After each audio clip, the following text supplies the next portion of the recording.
Made from the mud, there's dirt on my hands. Strong like a tree, there's roots where I stand. Oh, I've been running from the law. Hope they won't shoot me down soon.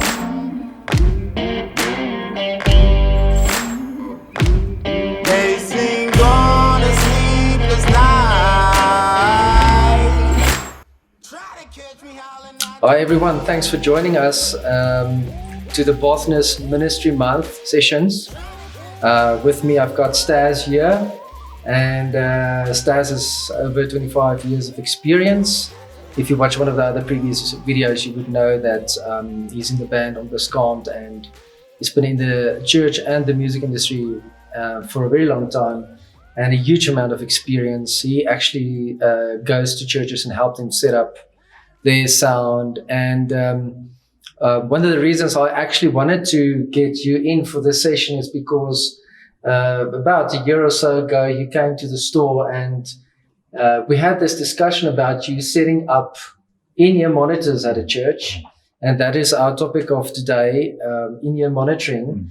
And sort of to let people understand, where does this come in? We sort of have to take 2 steps back to an older way of technology towards where we are now. And it's basically, if you can put it that way, the analog, and we're now into the digital world of in-ear monitoring. And you can actually just explain to people, and I think they will relate to it. Take us from where you used to be and where you are now. Just easy explanation for us to explain to people where you were and what's happening now. Sure. When we say analog, we refer to an analog mixer and also floor monitors. So if you've got a great analog mixer and you've got great floor monitors, you still have a lot of challenges. For instance, if you want to EQ the way your monitoring sounds, whether it's a floor monitor or in-ear monitor, you can't really. You have to send it to a different mixer and it's all these add-ons. And if you've got a great analog mixer and a great floor monitor, you still have to battle the noise on the stage. Absolutely. You still have to battle the good or bad acoustics of a building, of a small venue, of a small church. So if the drummer is loud, you'll always find, and maybe you have found, the vocalists complaining. I can't hear myself because the monitor is coming from there, but the drums is very bright or very punchy or very loud. And in comparison, they might be loud, but they can't hear. So even if it's a great monitor, you still are battling. That is why I and many artists have moved over to in-ear monitoring. And if you own a decent set of in-ear monitors, then you actually protecting your ears against cymbals from a drum, against a blazing guitar amp next to you, or even your own guitar amp for that matter. And you're actually protecting yourself because you're hearing everything in more detail at a much softer volume. If you've got decent in-ear monitoring, it protects the noise from the outside coming in. So it's just so much more healthy and you hear so much more better, and you fight less with acoustics. You still hear acoustics from a building coming through a microphone, but it's not the same as fighting the drum kit next to you. So coming from analog to digital domain on the digital mixer, now I can say whatever I'm hearing, and I did it the past Sunday, whatever I'm hearing, it's a bit bright. So I go to my personal in-ear mix.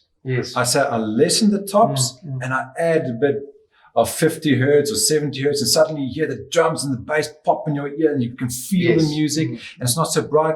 And it's what a pleasant experience it is. So it's so much more beneficial for your health. If you're, especially you're in a church, it's beneficial for your health. And it's just so much more enjoyable. It makes so much sense. Being a bass player, you tend to have a whole lot of watts more on stage to be able to hear yourself. And what I've noticed through the years of playing in bad sound situations, stage, venue, wherever it is, you tend to play harder. So you ain't like messing up your own technique. And I can imagine for vocals, it would be the same scenario. You always strain your voice, and a lot of that has to do with actually the monitoring and nothing else.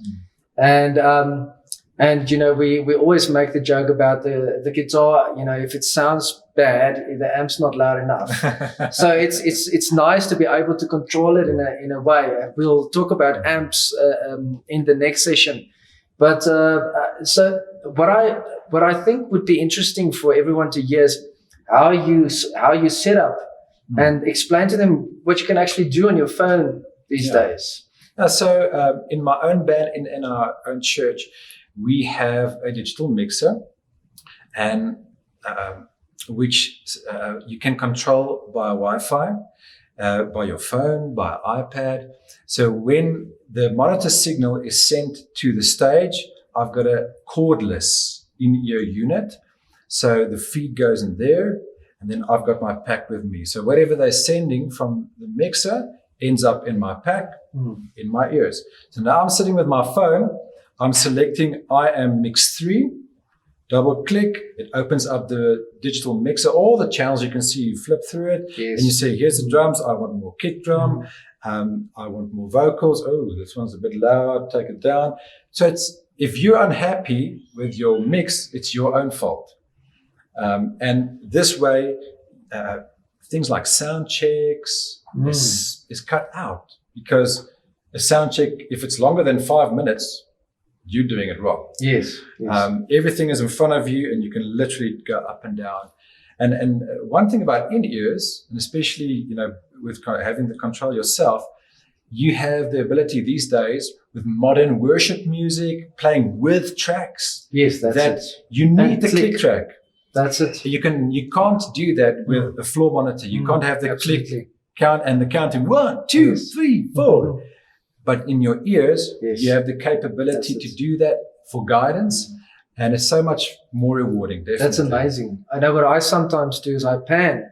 So I would have more bass and click maybe on the left and the rest of the band on the right, and then also manipulate that to have more of certain instruments and less of other. Yeah, so if you can go mono, which is the cheapest way stereo, which is a bit more expensive, but it's beneficial because you can have, if you look to your left, I see Joe. So Joe, I pan to the left. If I look to the right, I see this guy, and it makes sense. Absolutely. And you even have systems. It's so sophisticated that plug into your digital domain system, and they change the mix the way you turn.